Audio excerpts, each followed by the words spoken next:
welcome to Good News. So, what's been happening? First up, here's a tip.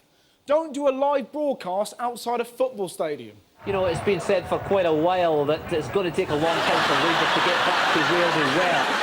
Over on BBC Breakfast, they interviewed the most childish racing fan ever. I like horses, and they got 4 legs and furry tails. Sometimes they jump! Mystery of the week. What's happened to Wolverine's voice? How much have you enjoyed your tour of the new Titanic building here in Belfast today? Oh, it's been a right eye-opener. You think his voice is strange? Check out his pet. Yeah.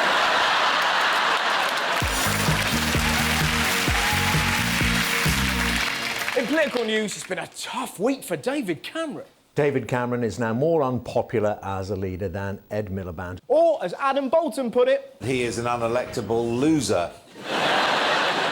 Bit harsh. Mind you, he is creepy, between you and me. I think Cameron's got a sex dungeon. I live in a little flat, a very nice flat, actually, above number 11 Downing Street, up there. But what I get up to in there's... that's private.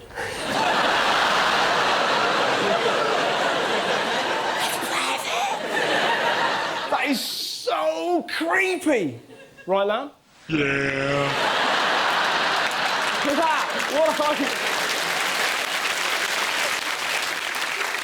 What I want to know, how can Ed Miliband be more popular than Cameron? He can't even get the basics right. A lady, sorry, just in the scarf.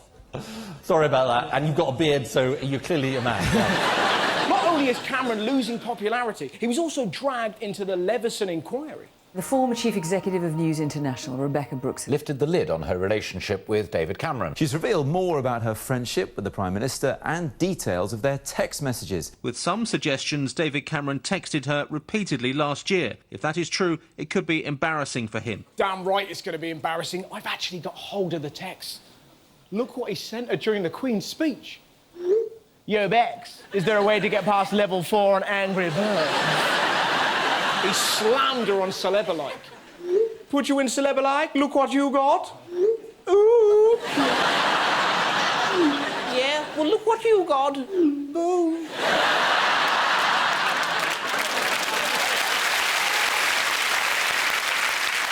Sometimes he even went to her for fashion tips. Hey, Bex, are these too tight? From politics to entertainment, it was the final of Britain's Got Talent this week. Here were some of the contenders. Born performer, flawless. This is what I've been waiting for.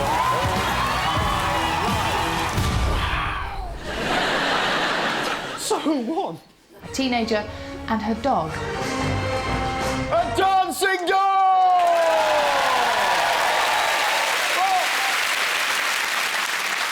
I think this proves one thing. People in Britain like a drink on a Saturday night. Should we vote for the singer? No! Let's vote for the disco dog! Hello? Hello, Simon. I'd like to vote for the dog, please. Yeah, get him away from the opera singer. I think he's gonna eat him.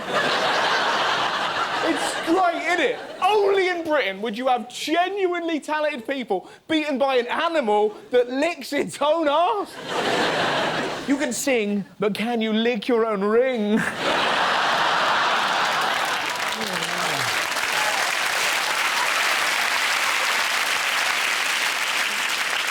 Did you see the papers the day after Pudsey won? He's amazing. He's the greatest dog ever. But the headline that caught my eye was this. Pudsey has dumped his girlfriend for a gay lover. He's been outed by the press. I bet he was at home. It was great last night, dancing, jumping. I bet the papers love... How have they found out about Enrique? It was a one-night thing. It was a one-night thing! Pudsey was good, but this guy will always be my favourite. If you don't go behind you, you can lose control. Whoops.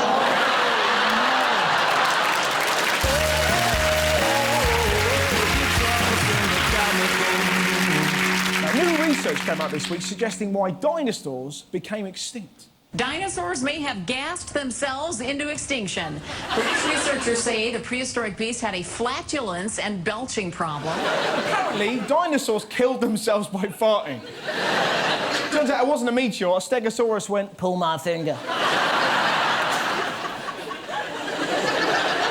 What I want to know, how did the scientists find this out? Did they find one buried like that? Next to another one, just... Either way, these lizards really drop their guts. Researchers found dinosaurs pumped out more than 520 million tons of methane gas. 520 million tons! Must have been a nightmare being a T-Rex. Oh! My arms are so tiny! I can't waft it away!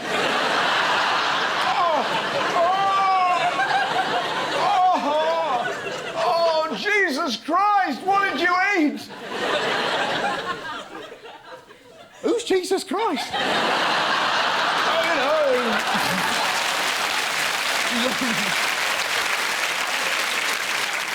I'll tell you what, if this is how they died, it's really going to change the movies.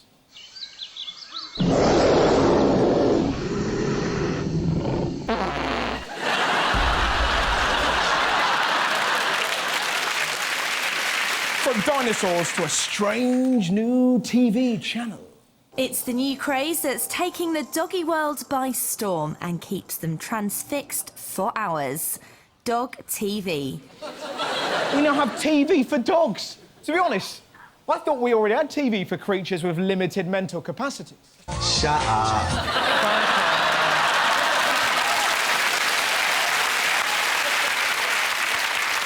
Have you seen what they're actually showing the dogs? It's absolute shit. The footage and soundtracks are designed by scientists for stimulation, relaxation and exposure 8 hours a day. That is madness. If you want to keep dogs interested, you don't need flashing lights. You just need a guitar.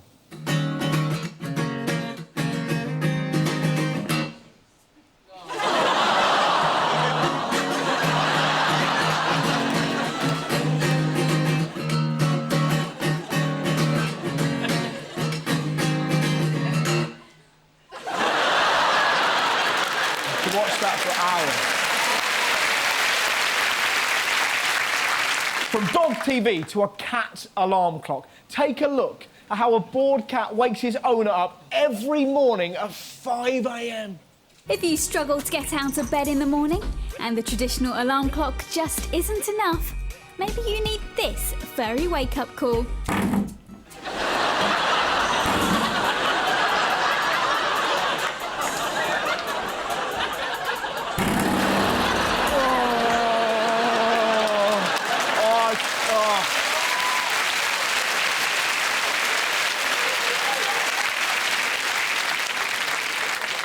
It's the one on the end. The one on the end is the most satisfying. I can't reach, and you're like, please reach. What? It's so cute, isn't it? But 5 in the morning, every day. If that was my cat, he'd end up like this.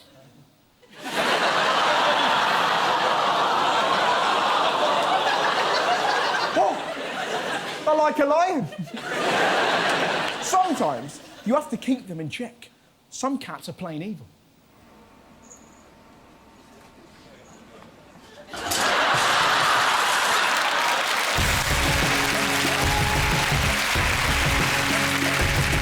Now for a story about a London society called the Eccentric Club. This was the Eccentric Club in the 1920s. In the 1980s, it was wound up, but reformed 3 years ago. So meet 2 of its newest members. I always, as a child, wanted to dress in 3-piece suits. I've got a shrunken head that sits by my bedside table. Of course you have, Posh Hagrid. There's more. I don't think I have any eccentric habits at all. I mean, I'm entirely normal. I get out of bed most days. Oh, completely normal. I mean, every Monday I make love to a Christmas tree, you know. So why am I showing you this? Well, big news, my friends. The Eccentric Club has a new member. And last night, the Eccentric Club dined in Mayfair with its new patron, the Duke of Edinburgh.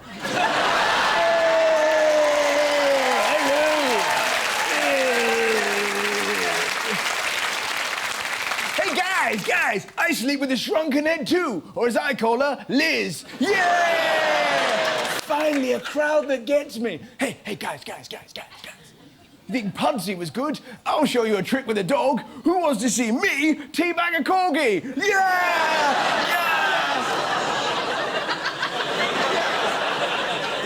I've gone too far again, haven't I? Mind you, if you think Philip is eccentric, check this out. Now, watch out, all you budding weather presenters, because there's a new meteorologist on the block. Damn right, did anyone else see this? This weather front pushing northwards is bringing cloud and outbreaks of rain. The rain, of course, will be heaviest over the borders and around Edinburgh. It's like a Royal General Fix-It. My favourite bit is the face he pulls after Camilla reveals his weather obsession. Your right hands, how do you feel he did?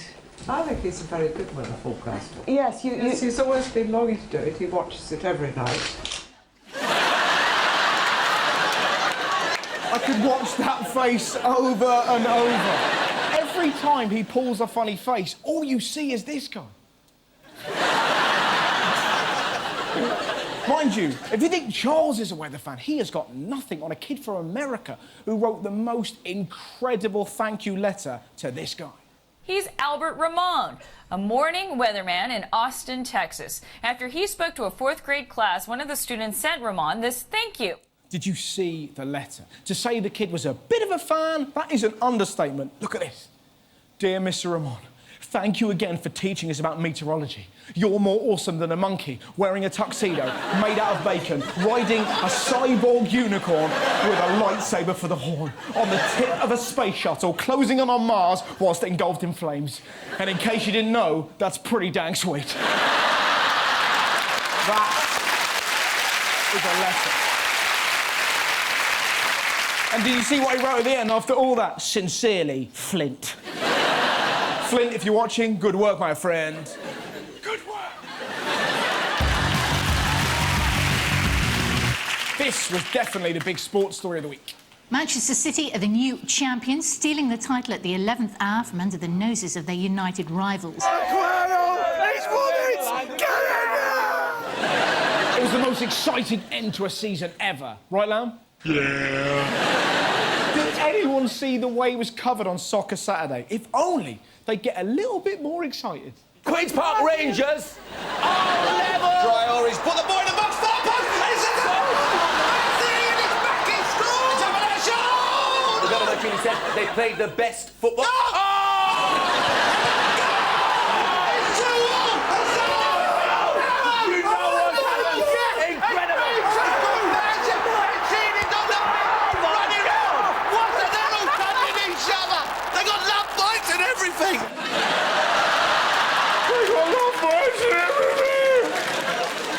Amazing. The game had everything. Goals, tension, and Joey Barton went batshit. He elbowed Tevez, kicked Aguero, and tried to headbutt Vincent Kompany. The reason I found it so funny was because of what he said on Twitter. Why do people always want to solve any conflict with a fight? As a pacifist, I find it incredible. Why can't people just get along? In fairness, Barton isn't the craziest footballer. Take a look at this guy's eyes.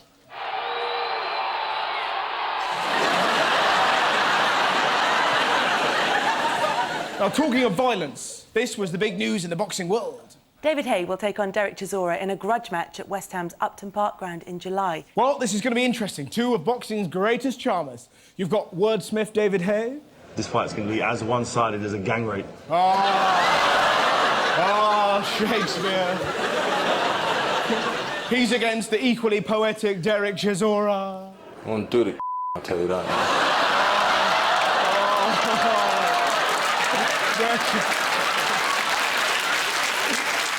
They're both so lovable. Can't I just have them both? They're absolute nutters. Check out David Haye's suggestion as to what you should do if you get burgled. If someone burgles your house, and you attack and you knock them out, are you going to apologise them for knocking them out? No, you're not. You're going to stamp on their head, just like any normal person would. Stamp on their head, like a normal person. It gets weirder. Not to be outdone, Chisora claims this is normal. I don't walk around with my nose up. You tell me, oh, my son's having a birthday party, I tell you, what's their address? And you will give me and you think I'm not coming. But next minute I'm like, happy birthday. Yeah, that's every 8-year-old's dream, isn't it? Opening the door. Mom! The clown's really scary! Hey, what? Mom! What's a...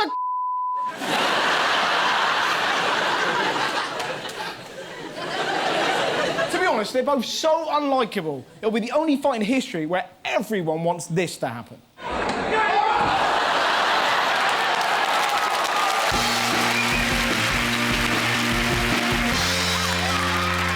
Strange stories across the globe. First up, a bizarre zoo in Japan. How do you deal with an escaped rhino? Well, one zoo in Japan has been finding out. This is genius. Look how they recreated the terrifying reality of an escaped rhino. They got a couple of people to put on this huge papier-mâché outfit, while staff, police and paramedics attempted to stop it. They made a cardboard rhino. It's madness. I'll tell you how to deal with an escaped rhino. You fucking run! I love how they brought down this paper beast. Eventually, the fake animal was fake shot with a fake sedative. It got worse. Apparently, they put him back in with a real rhino.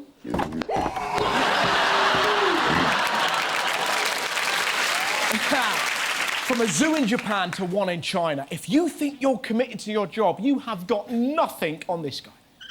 A Chinese zookeeper has reportedly saved the life of a tiny monkey. That's sweet, that's the loveliest thing you've ever. He saved a monkey. He saved a monkey. How did he save his life? By licking its bum for an hour. He licked a monkey's ass for an hour. Apparently his mates couldn't believe it. In fairness, he loved it. Now, unbelievably, that isn't the strangest story from China. Have you seen the latest snack causing a stir? There's an unmistakable scent from these hard-boiled eggs sold on the streets of Dongyang in eastern China. Unmistakable scent? Jasmine? Lavender? They are soaked and boiled in urine. Eggs cooked in piss. Ain't nobody got time for that.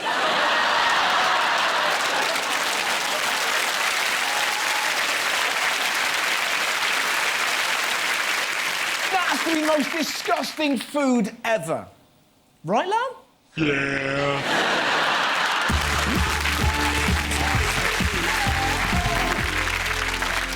This is the part of the show I genuinely don't know anything about. There's going to be a mystery guest who's been in the news, and I have to figure out who that person is. So, please welcome my mystery guest.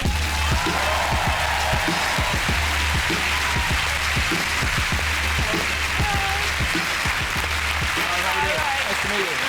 Hello. Nice to meet you. What's your name? I'm Rosie. Hey, Rose, I'm Russell. We're on a bench here. It feels like we're meeting for a date, doesn't it? Would you like a flower? Oh, thank you very much. No probs. How do you break your arm? I did it playing rugby. Playing rugby? Yeah. Are you a rugby player? I am, but it's not why I'm here tonight. Have you had a look behind? Oh, that might behind. help you a little bit. Right. How's that? That's the Taj Mahal. Yep. So it's... Whoa, right. So it's like rugby, crossed with the Taj Mahal. What I don't understand. You're gonna have to give me more of a clue than that. OK, so it's an Indian sport. Kabaddi? Do you play kabaddi? I do. Fantastic. Now, you won't know this, but kabaddi was massive in the early 90s, wasn't it? It's basically like Kiss Chase, essentially. Well, yeah, it's a sort of a big game of tig. It's sort of wrestling, sort of like... Doesn't sound as good if you call it tig, though, does it? No. Kabaddi. Tig. Oh, no, you can't move till someone says your name. So I think I might be all right at it. I'm quite a good wriggler. Oh, are you? Yeah, it's quite a lot of of wriggling involved. We used to play a game when we were kids. We still get on my dad's bed. This sounds dodgy. And the game was called Get Out of My Bed and Into the Sharks. And our dad used to try and push us into the sharks, which was the carpet. And I never lost. Oh, so you might be all right then. You might be okay. Yeah, pretty... I played that until I was 16. It was... So, Dad, can we play? No. I was never speaking that game again. So why are you in the news exactly? I was in the news because I want to make kabaddi an Olympic sport. Sweet. And I captained the first ever England women's kabaddi team. We came second in the World Cup. Well, there you go. That's pretty cool.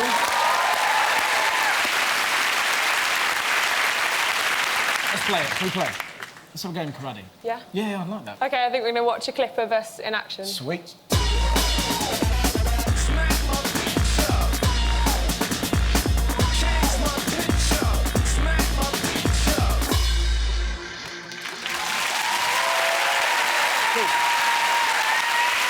Right then. Take me through, Rosie. What's going to happen? OK, so obviously I can't really do anything. I've done a bit of a wrestle. Yep, and, nice. Come on, that was smooth. Come on, nice work.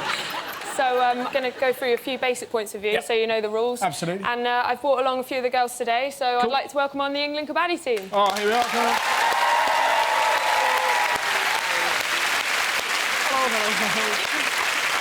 Right. So these are your 4 stoppers. Stoppers, okay, bludgers. Defenders. Right, nice. You are a raider. I'm a raider. You are the Nice. attacker. Sweet. This is the attacking zone, and this here is your safe zone, so you might want to get in. So they can't get me if I'm here? They can't get you while you're in here. Right. Okay? When you go across, you're just going to stop. Can I stay here all day? Yeah. What happens if I stay here all day? They probably get bored and come like... But they're not allowed? Well, I don't know. She might. Oh, really? So you need to get across there, touch one of them with any part of your body, so it be it your hand, your foot. OK? And then get back. When you've touched one of them, they'll try and stop you. OK. 30 seconds starts when you cross this line. Yeah. So say if they get you within 10 seconds, you can, like, wriggle your way back, wrestle, so like your dad's game comes in handy. Like you're wriggling, OK? Right, OK, cool, All fine. right, so go. Right, I'm out. Come this way, you've come on got then. 30 seconds. I've got to get there? Yeah, you've got to touch one of them. Oh, I see. Tricky. Oh, God! You've got 15 seconds. 15 seconds.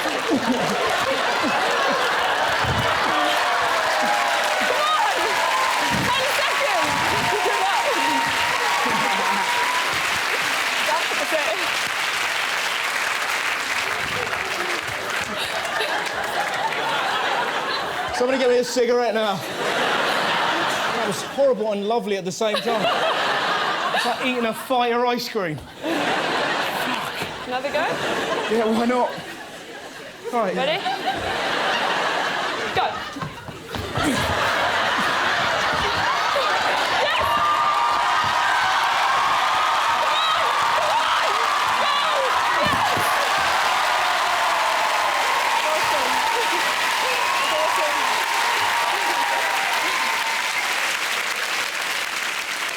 That was all right, that way, yeah. Good. I'm tired. So that is kabaddi. That was really good fun. Ladies and gentlemen, please give it up for my wonderful mystery guest.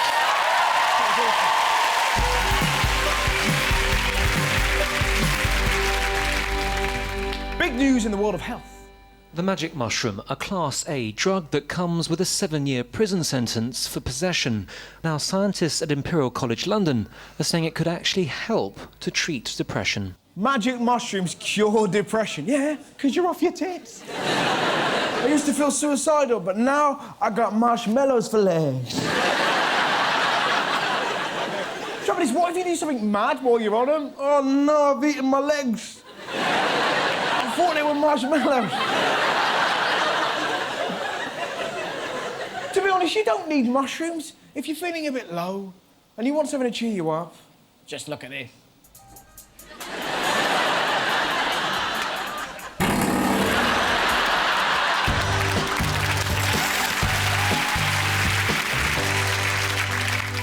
Now, this is the story of Henry and the amazing power of music.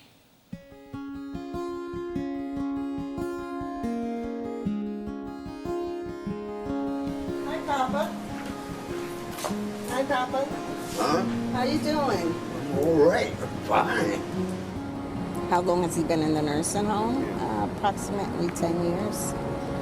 He was having seizures, and my mother couldn't handle him at home. He was always, you know, fun-loving. He was always into music, you know, always loved singing, dancing. He used to always sit on the unit with his head like this. He didn't really talk to much people. And then when I introduced the music to him, this is his reaction ever since. He is given his favorite music. And immediately he lights up, and Henry is being quickened, he's being brought to life. When the headphones are taken off, Henry, normally mute and virtually unable to answer the simplest yes or no questions, is quite voluble. Henry? Yeah? Do you like the iPod? Do you like the music you're hearing? Yes. I'm crazy about music. You play beautiful music, beautiful sound. What was your favorite music when you were young? Well, I guess, Cab Calloway was my #1 guy I liked. What was your favorite Cab Calloway song? Oh, I'll be home there for Christmas. In some sense, Henry is restored to himself. He has remembered who he is through the power of music. What does music do to you? It gives me the feeling of love, romance. Figure right now the world needs to come into music, singing. You got beautiful music here. Beautiful, oh, lovely. And I feel the band of love, the dream. Awesome, isn't it? Thanks very much for watching Good News. Good night, my friends.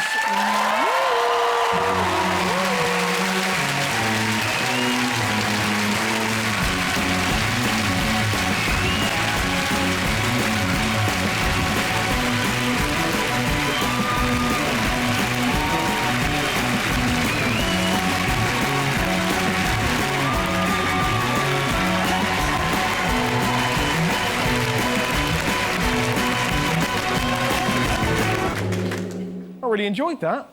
It was fun. Right, Lam? Yeah.